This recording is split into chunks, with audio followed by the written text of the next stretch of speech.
మీరు చూస్తున్నారు FIR news. తాజా వార్తలు, కీలక అప్డేట్స్ కోసం మా ఛానల్ను సబ్స్క్రైబ్ చేయండి. ఇంకా కొన్ని కుర్చీలు తీసుకురండి సెంటి మీడియా వాళ్ళకి.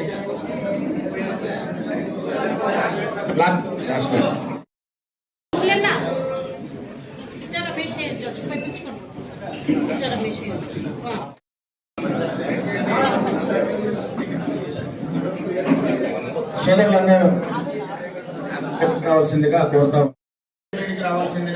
ఉన్నాం.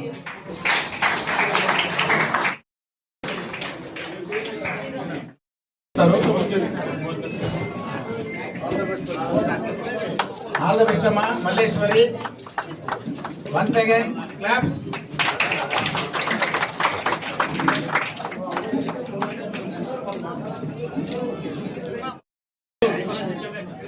అంబిక శ్రీకాంత్ రెడ్డి అన్న గారు సన్మానం చేస్తారు. థ్యాంక్ యూ అమ్మా అంబిక.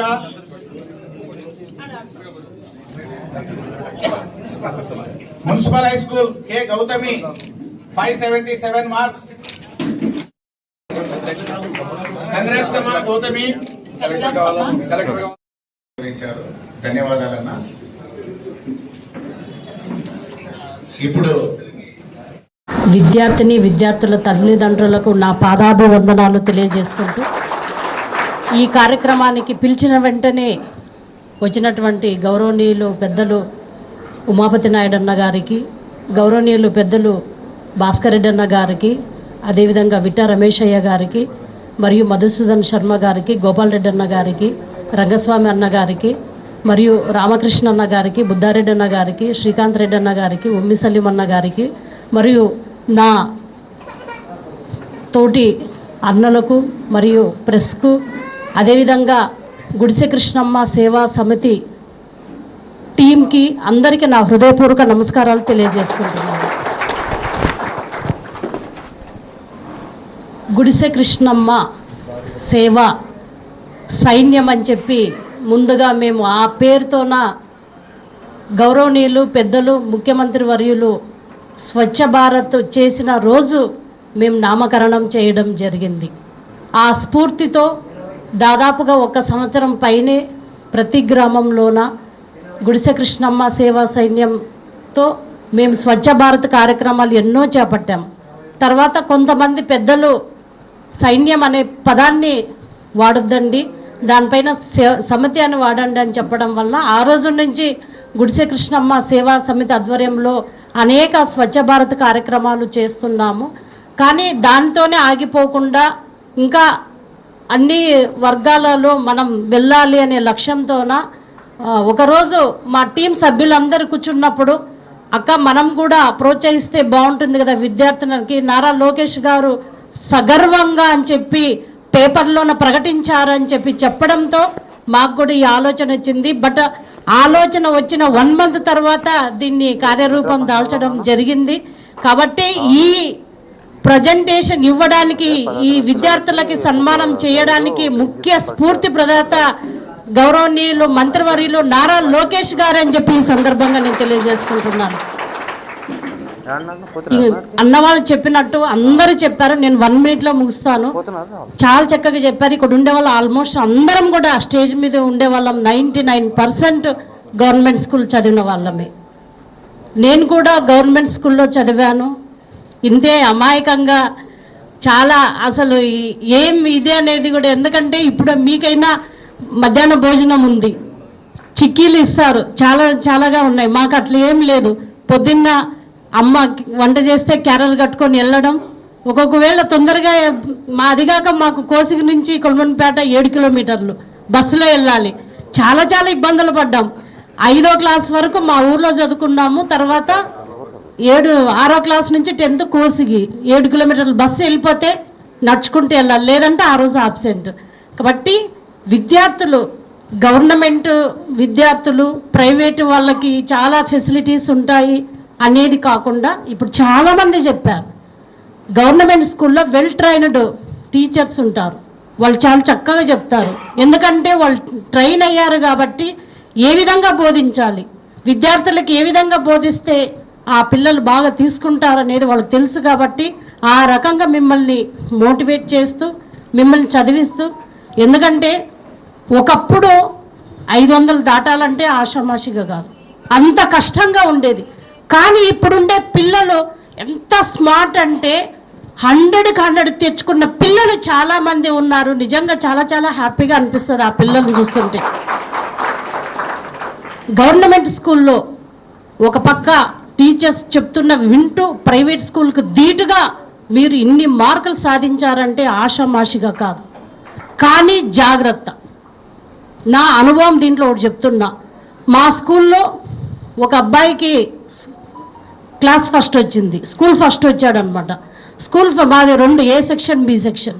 స్కూల్ ఫస్ట్ వస్తే ఆ అబ్బాయి చాలామంది ఆర్ట్స్ కాలేజీలో ఇక్కడ ఆదోన్లో చదివితే నన్ను మాత్రం మా నాన్న హెడ్ మాస్టర్ గారి పర్మిషన్తోన హెడ్ మాస్టర్ గారిని అడిగి ఈ అమ్మాయిని ఎక్కడ చదివించాలి అంటే గర్ల్స్ కాలేజీలో వేశారు. నేను ఎప్పుడు తిట్టుకునేదాన్ని, అందరు గర్ల్స్ ఆర్ట్స్ కాలేజీలో చదివితే నన్ను ఒకటి మా నాన్న గర్ల్స్ కాలేజీలో అని. కానీ ఎవరైతే స్కూల్ ఫస్ట్ వచ్చారో ఆ అబ్బాయి ఫెయిల్ అయ్యాడు. కానీ నేను అన్ని మార్కులు సాధించి నేను స్కూలు మంచి టాపర్గా నేను నిలిచాను. కాబట్టి ఇది అత్యుత్తమమైన కాలం మీకు.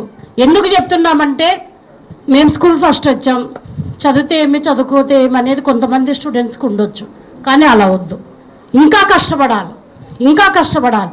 మీరు ఇంటర్మీడియట్లో కూడా క్లాస్ ఫస్ట్ వచ్చే వరకు ప్రయత్నం చేయండి. ఇంకా వచ్చేసాం కదా, ఇంకా మమ్మల్ని మేము తోపులు అనేది భావన ఎప్పుడూ మీలో కలగొద్దు.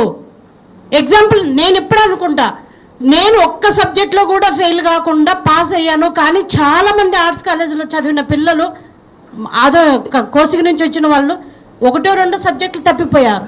కాబట్టి మనం ఈ ఫస్ట్, సెకండ్, థర్డ్ వచ్చామనేది మైండ్లో పెట్టకుండా మీరు 10th క్లాస్లో ఏ విధంగా కష్టపడ్డారో ఇంటర్మీడియట్లో కూడా ఆ విధంగానే కష్టపడాలి. ఈ ఇంటర్మీడియట్ అనేది చాలా చాలా ఇంపార్టెంట్, లైఫ్ టర్న్ అయ్యే ఇంపార్టెంట్ మీకు.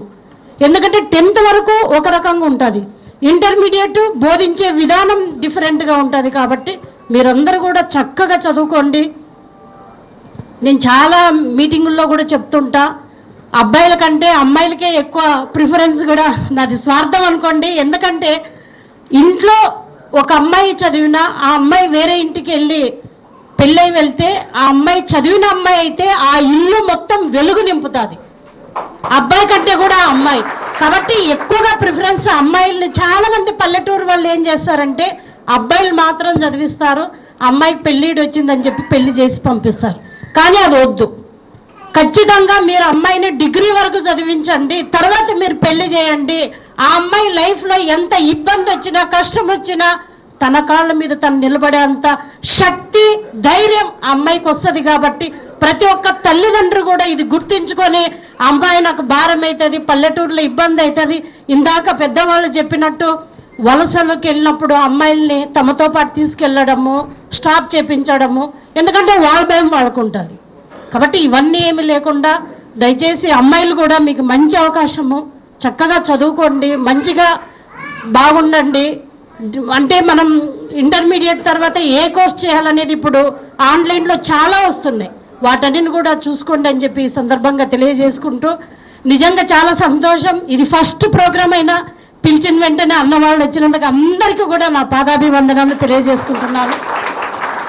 నిజంగా నేను అదృష్టవంతరాలని. అన్నవాళ్ళందరూ కూడా ఎప్పుడు చెల్లెమ్మ చెల్లెమ్మ అని చెప్పి నన్ను ఇంత ఆప్యాయంగా పలకరిస్తున్న ప్రతి ఒక్కరికి కూడా పాదాభివందనాలు నేను తెలియజేసుకుంటూ, ఈ గుడిసె కృష్ణమ్మ సేవా సమితి ఆధ్వర్యంలో మరిన్ని కార్యక్రమాలు చేపట్టబోతున్నాం. ఎందుకంటే దీంట్లో ఎటువంటి రాజకీయం లేదు, కేవలం స్వార్థం లేకుండా స్వార్థరహితంగా ఈ కార్యక్రమాన్ని మేము చేపడుతున్నాం. మీలో కూడా ఈ ఎవరికైతే ప్రోత్సాహకరంగా ఉంటుందో వాళ్ళని చూసి మిగతా పిల్లలు కూడా ఇన్స్పిరేషన్ అవ్వాలనే ఉద్దేశంతోన మా నారా లోకేష్ గారిని ఆదర్శంగా తీసుకొని ఈ కార్యక్రమాన్ని నేను చేపట్టడం జరిగింది. కాబట్టి ఇది నాది కాదు, మా టీం మొత్తంది. మా టీమే ఒకరోజు నన్ను దగ్గరుండి లేదక్క మనం చేయాలి అని చెప్పడం వల్ల ఈ కార్యక్రమాన్ని ఏర్పాటు చేసాం. భవిష్యత్తులో మరిన్ని కూడా సేవలు గుడిసె కృష్ణమ్మ సేవా సమితి ఆధ్వర్యంలో విస్తృతంగా చేస్తామని చెప్పి ఈ పిలిచిన వెంటనే వచ్చినటువంటి విద్యార్థులకు, తల్లిదండ్రులకు అందరికీ కూడా నా హృదయపూర్వక నమస్కారాలు తెలియజేసుకుంటూ అందరికీ కూడా ఆల్ ద బెస్ట్.